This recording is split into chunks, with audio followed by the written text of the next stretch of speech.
Jaringan Kiai Muda Jawa Timur menyatakan bergabung bersama Konco Erick Thohir,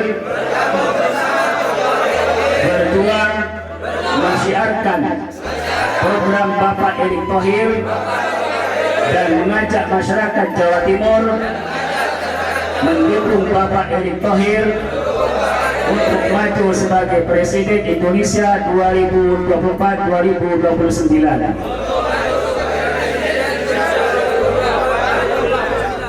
Bahwa Indonesia hari ini membutuhkan sosok yang progresif, sosok yang cekatan dan juga punya pengalaman dalam hal global ekonomi. Jadi Pak Erick ini sudah punya jam terbang di situ.